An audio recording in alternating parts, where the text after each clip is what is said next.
Stories are powerful. They are how we make meaning of the world.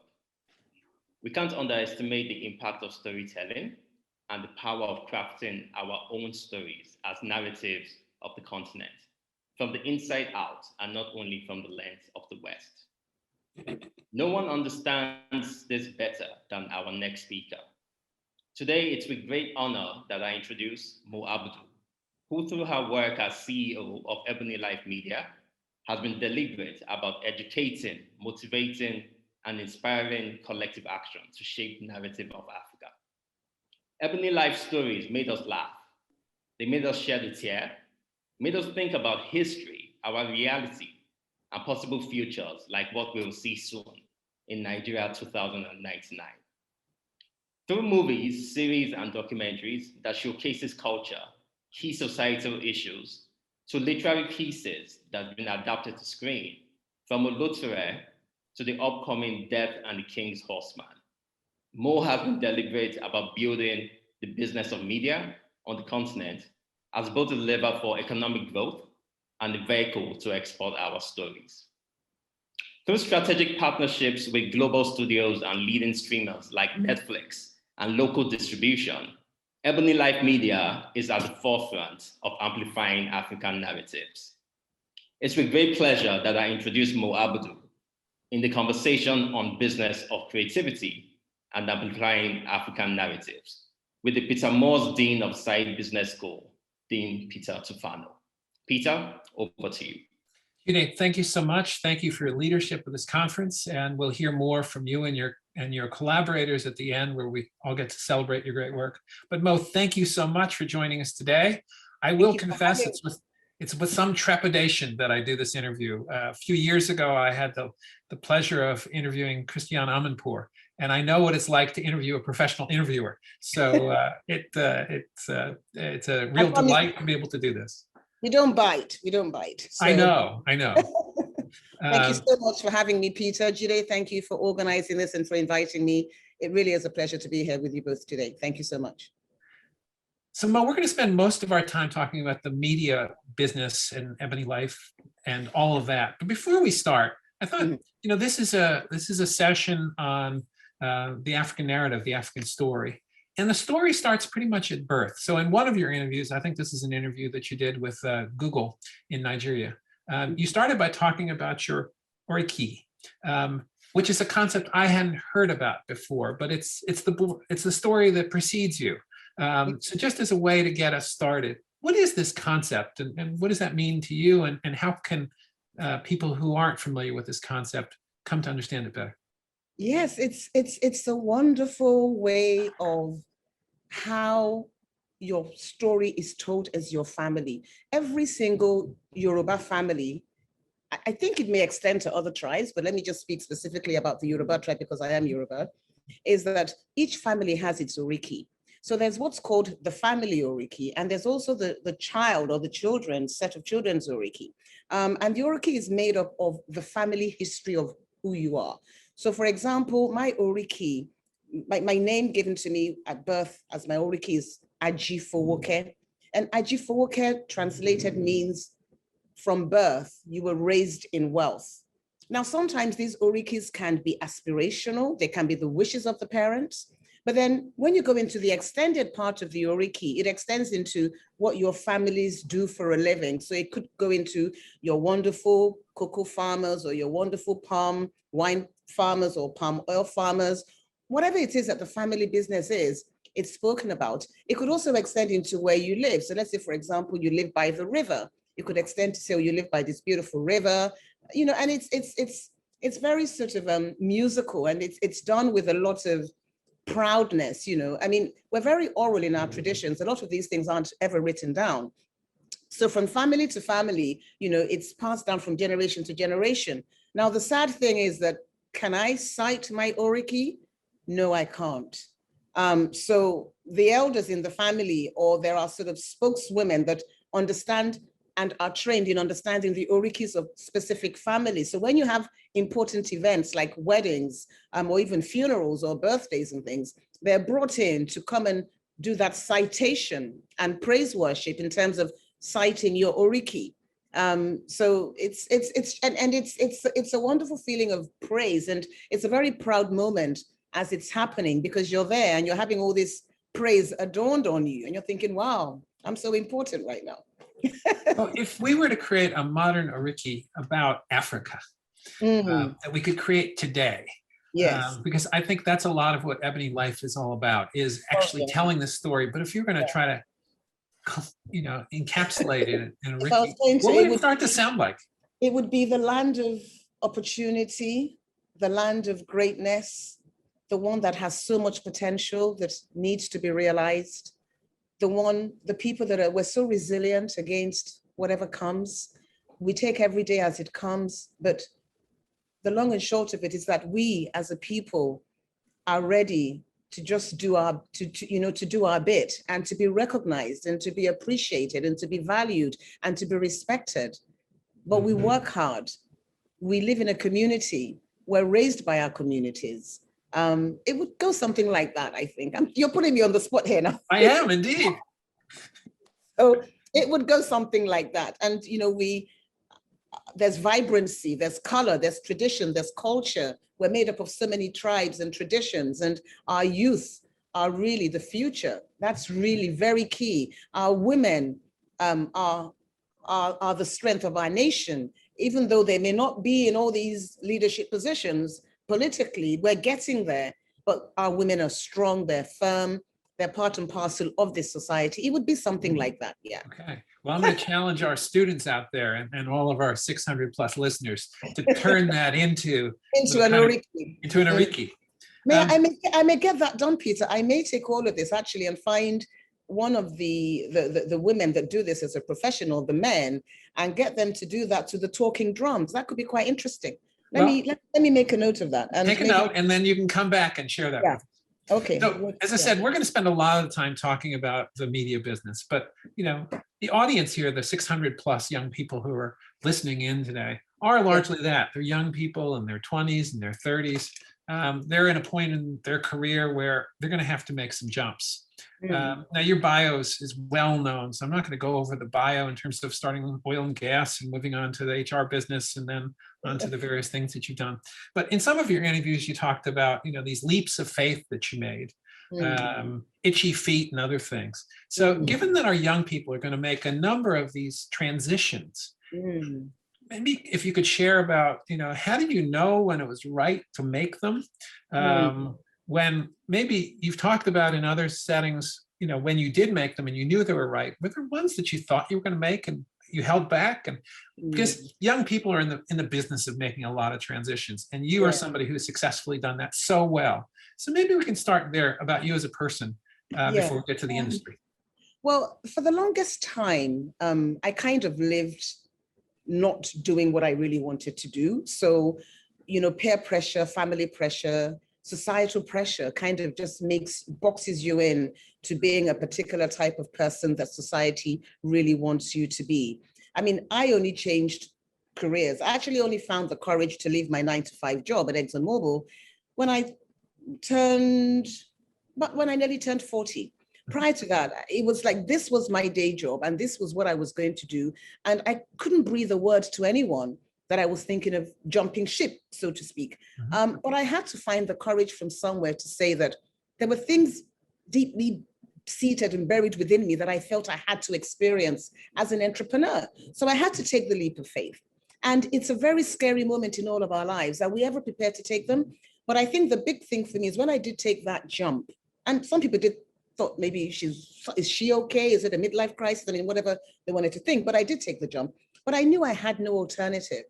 I knew that I had, when you take that decision, knowing that there's only one way forward, and everything you do depends on that. And I'm a very committed and sort of competitive soul that once I say something, I really feel that it's important for me to see it through. So you have to put all your energy, you literally have to become obsessed with trying to achieve that particular objective that you have said to the world, I am now ready to do. And basically, when I left ExxonMobil, I didn't leave to go into the world of media. I left to set up my own HR practice, because as a HR practitioner, I realized that being on this side of the fence, there weren't many people on the other side who could service our industries. So I left took a leap of faith and set up Vic Lawrence and Associates, and did that for about 5 or 6 years. And then I realized that, you know what, this is going to sound, they're going to think I'm crazy. I've got this thing. I want to go into the world of media, you know, and I was like, how am I going to tell people that I want to change again? It was frightening. But at some point I had to bite the bullet and say, you know what, I'm doing this. I don't care what anybody's going to say. But it came with, as you said, I do, and I am a very spiritual person. I am a Christian. I'm not denying that. It may not work for others that don't want to believe it, but I really do believe that God whispers these things into my subconsciousness. And it was very much Mo in the middle. And I always go to bed with a notepad by my bedside. And this says Mo's memoirs. My kids got this done for me for one of my birthdays. And I've got, because they know that their mom, they printed a whole batch of these things because I'm forever writing notes. And I go to bed with one of them by my bedside. And I literally woke up in the middle of the night and this inspiration came, Inspire Africa. You need to create an anchor project like a talk show. You need to engage. You need to get into the world of media. You need to start showcasing and talking about your continent and your people. And it came from, I think if I go back in time, it came from I was born in England, I lived in England, and I have for the longest time, Peter, I have been answering questions all my life about who I am, feeling that I had to justify my mere existence to people. I mean, I went to school in a place called Tunbridge Wells. I was probably one of 3 Black people in Tunbridge Wells. And you just feel you're going through life always explaining who you are. And then your kids go to school and they're doing the same thing. And I'm thinking, when is this ever going to end? You can't blame anyone for having the responsibility of telling your stories. Years ago, when I interviewed Hillary Clinton, I said to her, how do we change the stereotypes? And she said to me, Mo, people like you, more and more people like you need to be speaking on our behalf. Because if you don't speak, no one's going to know. I mean, I've often spoken about it in a lot of my interviews. I did an interview in Marble Arch a few years ago, and I randomly stopped people on the streets of London. And I said, when you hear the word Africa, what comes to mind? It was Mugabe, it was HIV, it was AIDS, it was babies with flies on their faces, it was poverty, not poverty, poverty. Anyone that says that, you're understanding that where is he getting this information from? Every layman is looking around and watching TV or, you know, I mean, Jane and Tarzan, people believe that there was a Jane and Tarzan that came to rescue us in Africa at some point or another. And these are the stories that are out there. So if we don't take on that responsibility of changing that narrative, it's not going to change. And you can't keep blaming anyone else for saying they haven't done a good job of it. So for me, when I decided to take that leap of faith from setting up Vic Lawrence and going into the world of media, it was all this stuff, because I was trying to create media through Vic Lawrence. And a friend of mine said to me, Mo, you can't do that. If you want to do media, then leave Vic Lawrence alone and set it up and do it properly, because I was afraid to make the shift. But eventually, I have a wonderful lady running Vic Lawrence now. It's doing its own business. And then I had to just take that leap of faith and say, listen, I really want to engage. I'd never done presenting in my life except interview people for jobs or fire them for, sorry, you guys, it's time to let you go. That was an exit interview or an entry interview. That was pretty much my knowledge of interviewing. So I went on a quick course. I watched the entire Oprah Winfrey, DVD box set. She'd done 25 years in TV at the time, watched it all, got one of my facilitators at Vic Lawrence to sit with me after I went on the 5-day course. We used to have these weekly sessions on teach me, let's, what do I do? So we'd set up the camera and I would sit and I would have a fake person that I would be interviewing. And I did that for a while. And then the next thing was, how am I going to get on air? How am I going to take this idea that I want to do this talk show to getting it onto a TV channel? So I went in and had a chat with our biggest pay TV platform here. And they initially looked at me like, what are you talking about? We've got the Oprah Winfrey show. And I'm like, yeah, it's a great show and I love it. But how relevant is that to my society and to the issues that I'm facing in Nigeria or across the continent? So that's when they bought into the idea. And they were like, you have to go and look for a sponsor because we don't have budgets to commission you. So I had to take on that responsibility of finding those that were going to partner with me on a sponsorship basis. So that entire journey started again. So not only are you trying to produce a show, you're going to look at the business angle of how you're going to cost it, because production is money. Mm-hmm. Production is, you've got to pay crew, you've got to have equipment, you've got to feed them 3 times a day when they're on, you've got to have makeup, you've got to have wardrobe. All of this is part and parcel of production. I had to have a budget for that. I had to find those that I could offer value to and say, please, in return, you're going to have to pay me XYZ to cover the cost of my show. So this went on for years and years. And that's kind of how I took that leap of faith. And the leap of faith comes with, for me, God sends me what I call our signals, sort of signposts. You will meet people who are going to help you. You will meet people that are going to disappoint you. And each time a disappointment came, I'm like, are you telling me now that I should pack all of this in? God, what are you saying to me?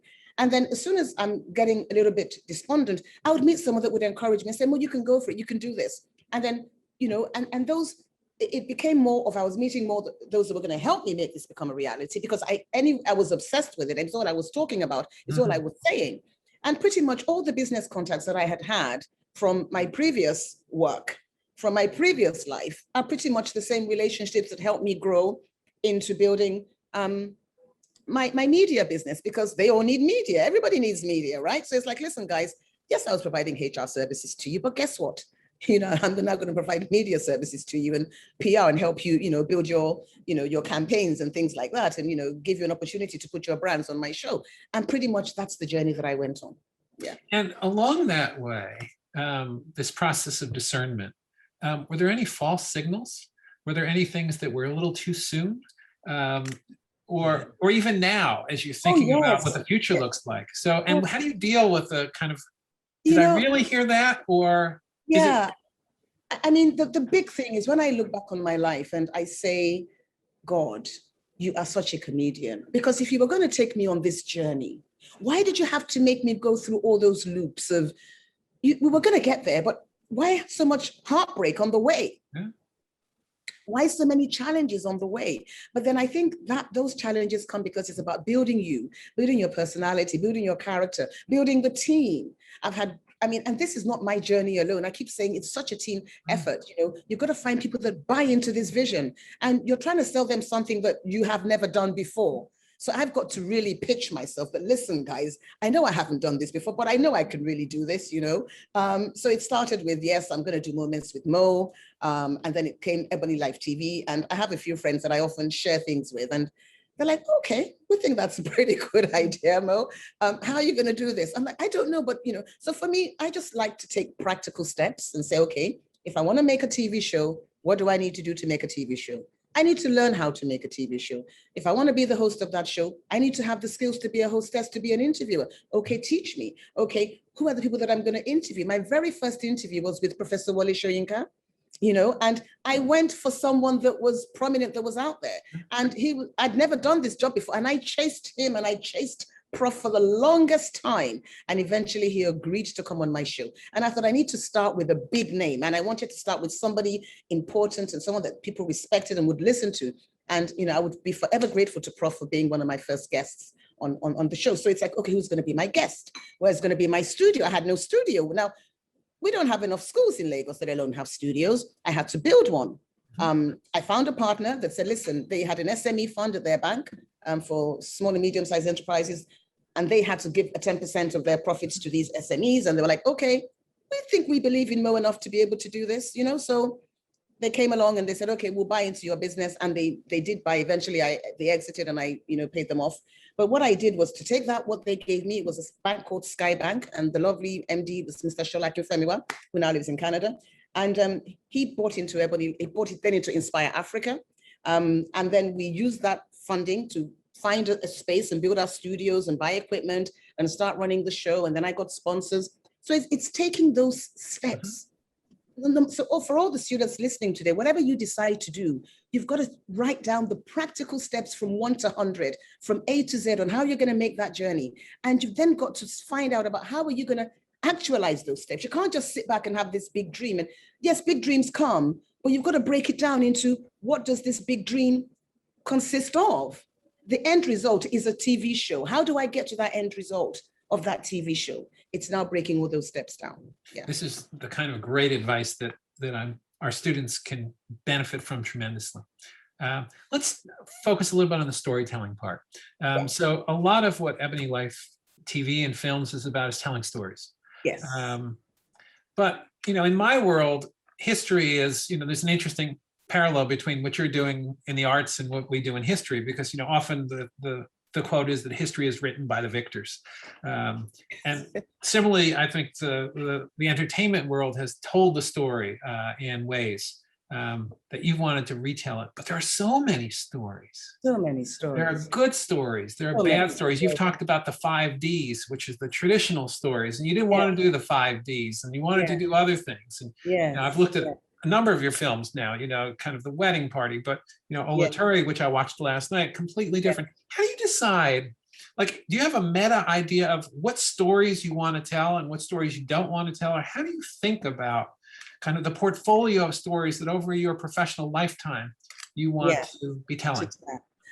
We at EbonyLife developed something called the Afro genres. And we try and make sure that all our stories fit into these 4 genres. Now, number 1 is what we call Afro history, right? We have a huge amount of history in Africa, and we've remained so silent for the longest time.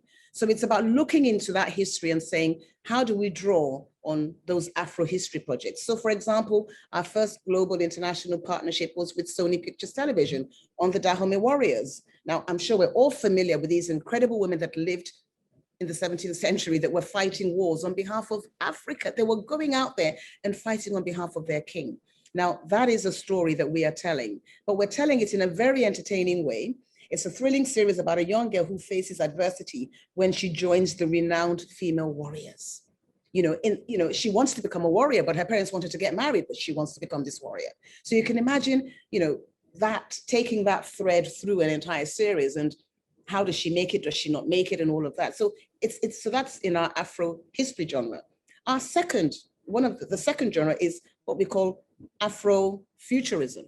Now, Afrofuturism basically is Nigeria 2099 story. We have a partnership with AMC on that, and it's basically set in the futuristic Nigeria, and it tells the story of a particular policeman in a poor district of Lagos assigned to protect a visiting American businessman, and he starts to unravel global conspiracy over depleting resources. Now, we all know Africa is a big place for resources, right? So when we unpack that story, you can imagine, so that's Afrofuturism. And then there's what we call Afro Impact. Now, Afro Impact is what you watched last night, and that is a story that is impact. It's what sort of impact do we want to have on our continent? Now, some of these stories are not showcasing the best of Africa, but they're telling the truth about some realities in our continent, and not even just us, because I keep saying that human trafficking is not an African problem. It is a global problem, because the women are trafficked to Europe.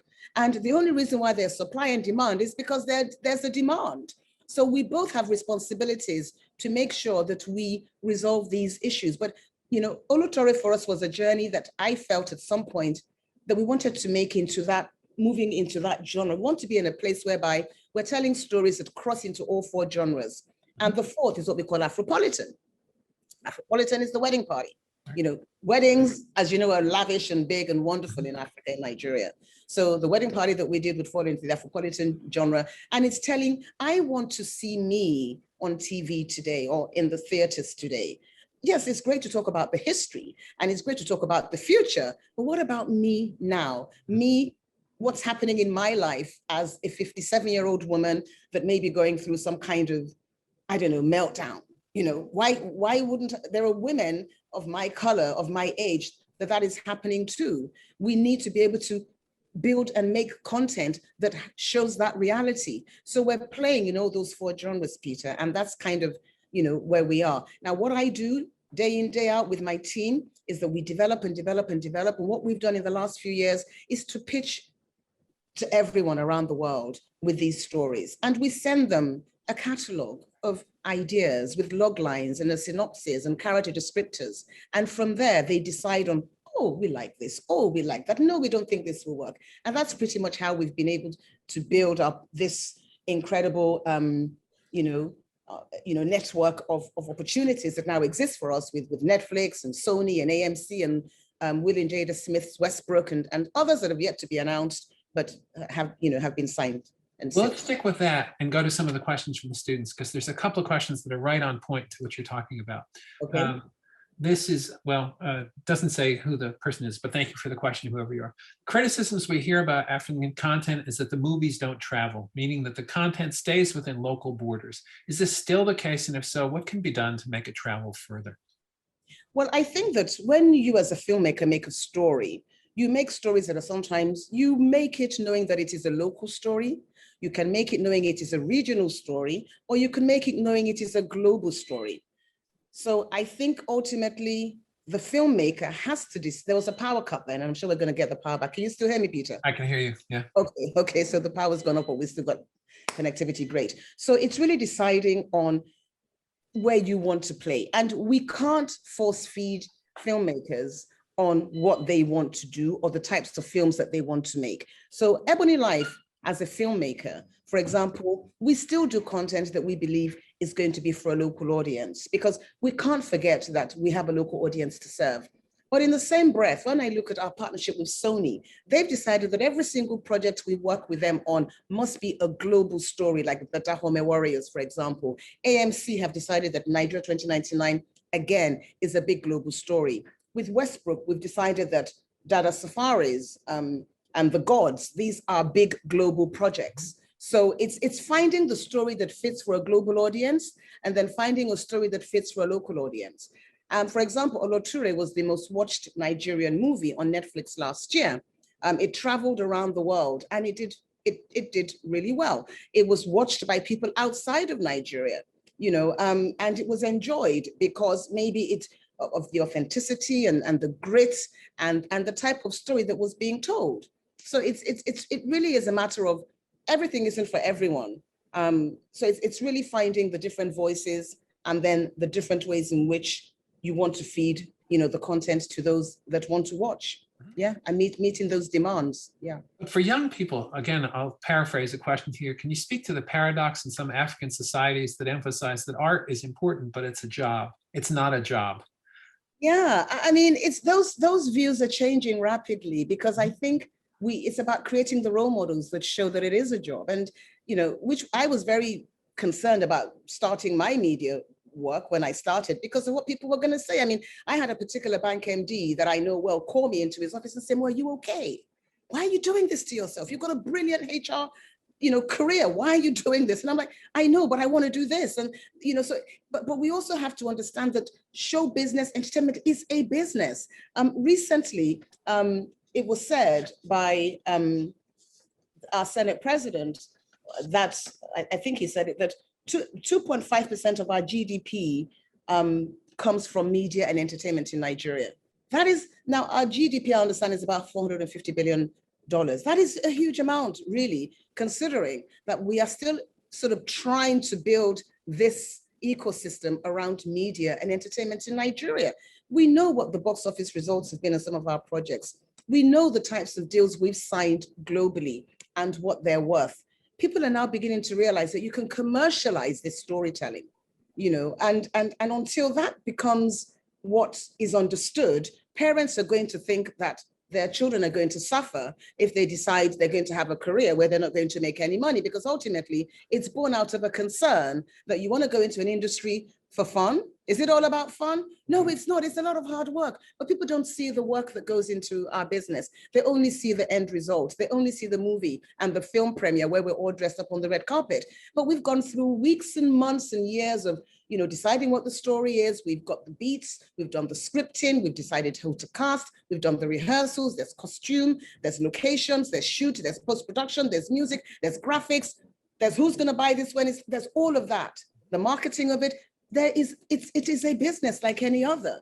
And it's beginning to take shape. I mean, recently, two of our big singers, Burna Boy and Wizkid, won Grammys. So it is changing. They are being, these things, you know, our business is being monetized. There are opportunities there. So I think it's changing. It's changing. Let's talk about the business now. There's obviously a whole value chain. You've just laid out the various steps in the value chain. And increasingly, or not increasingly, but more recently, we've seen and you've mentioned by name, Netflix, AMC, Sony Pictures, which had played a not insubstantial role in your development, the development of your business. So tell us about how you relate to these big international platforms. And in time, will there be an African platform as opposed to relying on the Netflixes of the world or the Sonys of the world and the AMCs of the world? Yes, there are African platforms that exist already. And at some point, EbonyLife even had its own online platform called EbonyLife On. But we decided last year that we weren't going to put our money and our effort into pursuing that because we took a backseat and we did the numbers and we ran the numbers on to be really successful at this sort of business. It required a huge amount of investment. Now, it can take you 2 years to make a series. It can take you a year to make a TV series. And if it's a 6-part or a 10-part series, which is 10 hours of content, you can literally watch that in 10 hours, right? Those that binge content.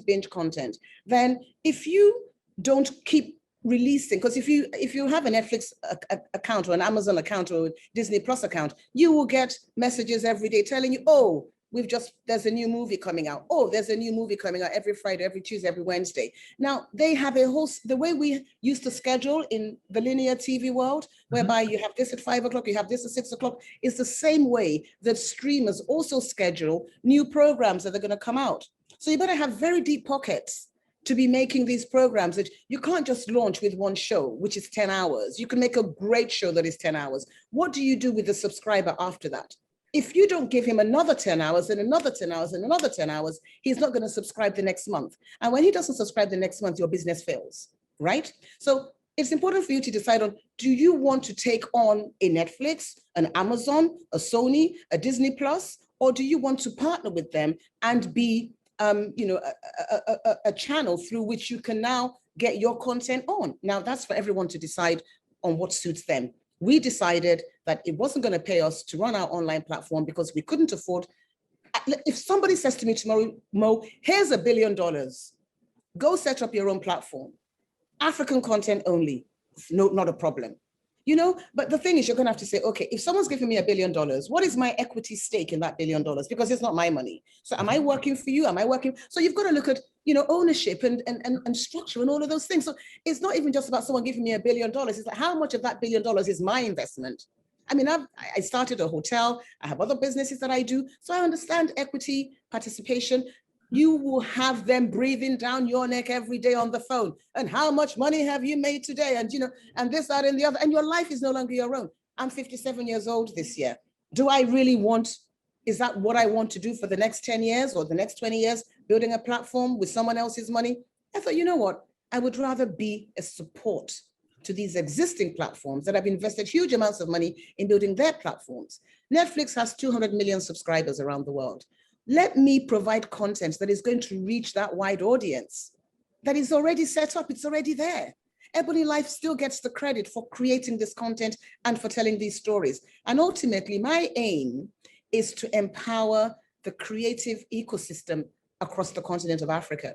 And for as long as I can do that with what I am doing by providing content and being commissioned and partnering in these co-productions with these international global structures, it pays me very well to do that. And I'm able to empower a whole load of people, from those that write the scripts, to those that develop the scripts, to the actors, to the script writers, to the producers, to the musicians, to the graphic designers, to people that feed you, to people that accommodate you, to absolutely everything. I am able to say, I'm playing a part, I'm playing my part, I'm playing my role. And that is enough for me. But other people may decide they want to take on that $1 billion investment, and that's up to them.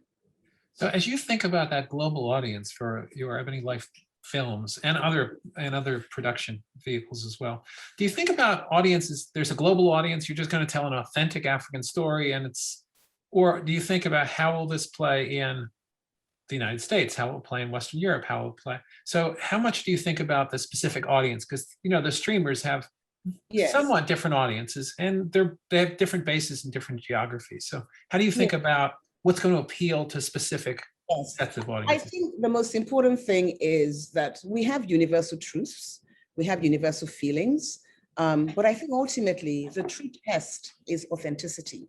And Olutore was a true test to that, in that if you keep a story real, and if you tell it in such a way that it's understood, and people people have to watch content and feel something. It's either they're crying or they're laughing or they're confused or they're trying to find out if it's a thriller, what's going to happen later.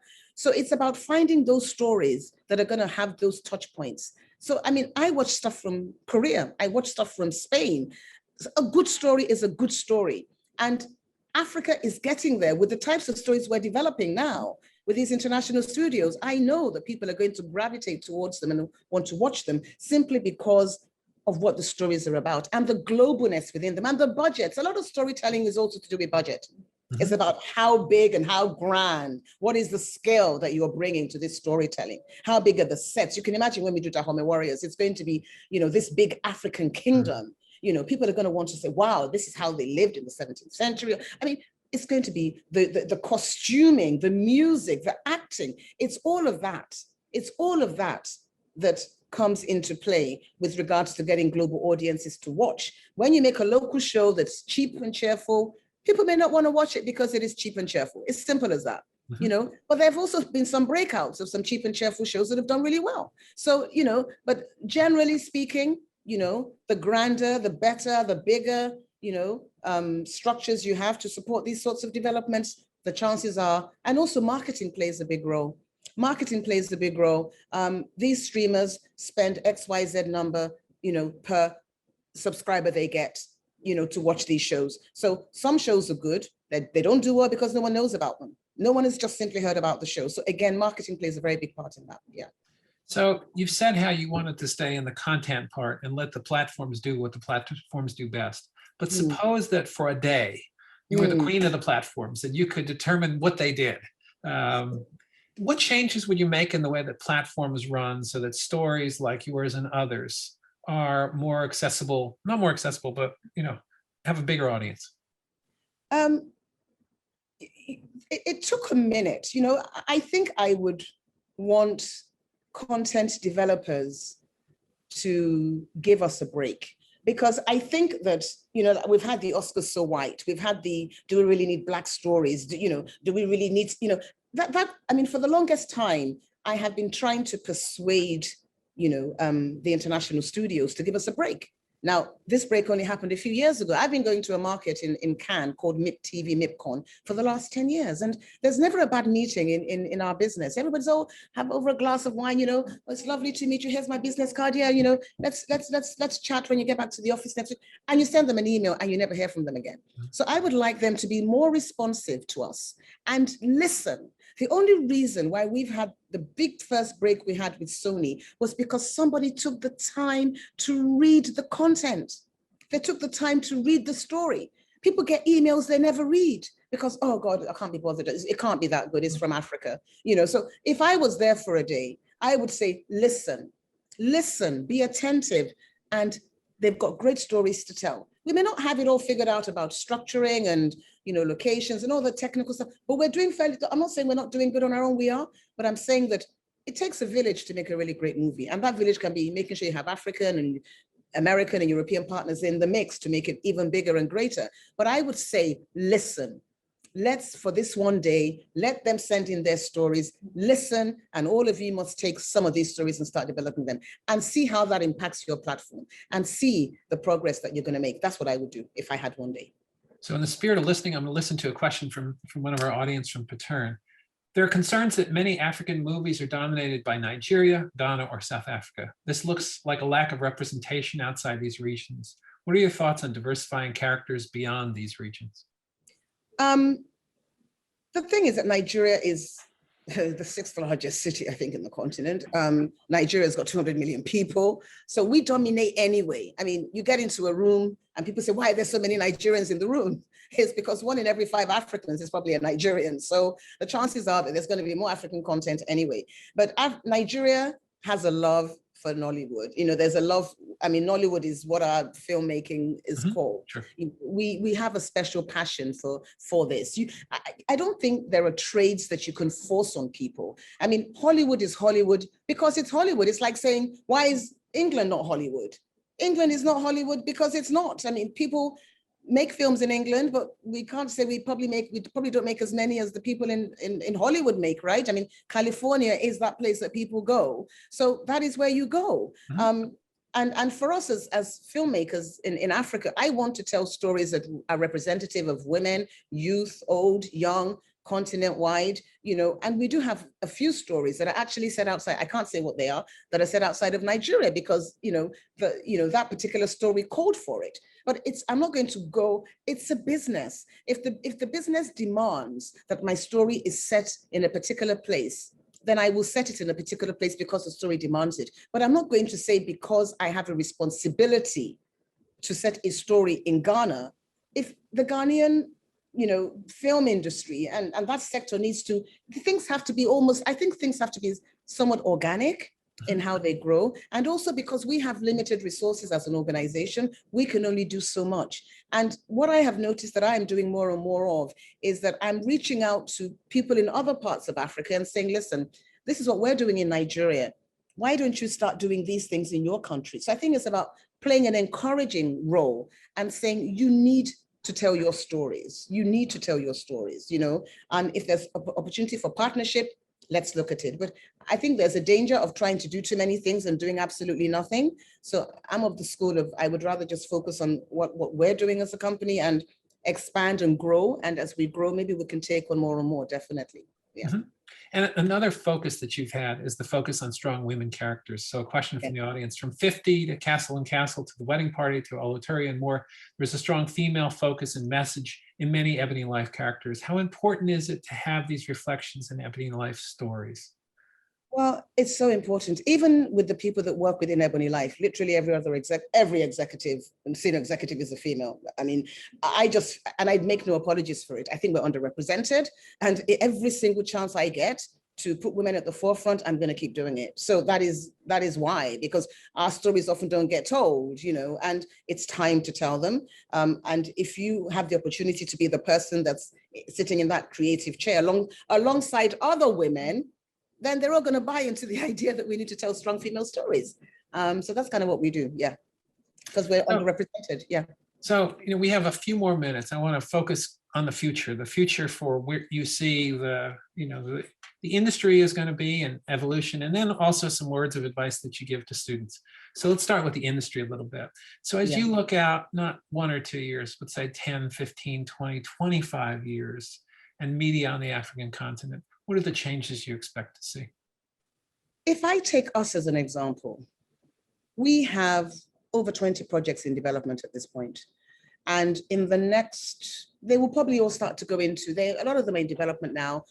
Rollout has already begun. We'll be rolling out a certain number every year. But I reckon that by 2025, they would all have had their first run, God willing, and that is going to have a huge impact in the global space, because these are African, authentic African stories. Now, I am not the only producer. I mean, yes, we've probably had in terms of the number of deals that we've done, yes, it is unprecedented. We are the largest producer across the continent right now with all these internationals, absolutely. But the more we do, the more others are going to do. The success we have is going to attract more success. So what I see 10 years from now is a plethora of African stories out there that are just going to be absolutely incredible to watch. I mean, we've seen it with the Black Panther, which was totally unexpected. I mean, nobody saw that coming, right? And it blew everybody's mind across the world. This is a Black cast, a Black story. So we know that we can do those stories with the right partners. And with what we have going on right now in the 20 odd deals that we have and the 20 odd productions going on, as I said, by 2025, they will be out in the world and on various platforms and various streamers for you to watch. And that rollout has started. And the more that we do, the more we're going to be trusted, the bigger the budgets we're going to get, the bigger the stories we're going to tell. And it can only get bigger and better. Absolutely. Okay, so in our last 2 minutes, I had the great fortune. My daughter graduated from university some years ago, and her speaker was Oprah Winfrey. So Oprah had given the valedictory speech at my daughter's graduation. Now, sadly, we're not going to be face-to-face for a graduation for my students, but suppose we were, and you're going to bring them to a close and send them off. What words would you give them on the way out the door? Wow, you really put me on the spot. I would say, find your purpose, find your passion, work hard, pray hard, focus hard. Well, that seems like great advice. It's hard to get better than that. Yeah. So Mo, I will tell you what Oprah said, because I think a lot of us responded to it. At the end, she said, I've interviewed everybody from, presidents and heads of state and movie stars and everything. And every one of them says the same thing when the camera comes off. Yeah. And they all say, was that okay? And so, Oh. Mo, that was great. Thank you so much. No surprise that you are kind of a star on so many levels. You know, what you've done in the industry in terms of, you know, bringing, you know, these stories to life as an inspiration to young women and men, I think, in Africa and Nigeria about transitioning careers. You know, who thought that, you know, an HR person from Exxon, you know, would become, you know, have 2 or 3 different careers or lives and be so successful in all of them. So you're an inspiration to us and to our students. I hope that someday we get to welcome you in person to Oxford. I would love to. And to meet these amazing young people that we've got. You know, as I was saying before we got on live, you know, one of the things that we've made a commitment to at the school is to really emphasize the great talent across Africa. And so rather than having 2% of our class be from Africa, we have 12% of our class from Africa. Absolutely. And they are amazing women and men, and they will be nothing more than inspired by what we've just heard today. It's been my pleasure. Thank you so much for having me, and it's been wonderful sharing our story. Thank you. Thank you, Mo. And good luck, because it sounds like there's lots more for you to watch. We're in production for one of our TV shows, one of our shows now, a feature film. Yeah. Okay. Thanks. Well, I'm sure you'll be inundated with CVs from our students who are interested in helping you out. Looking forward to getting them. Yeah. Thank you. Okay. Thank you so much. Thank you. All right.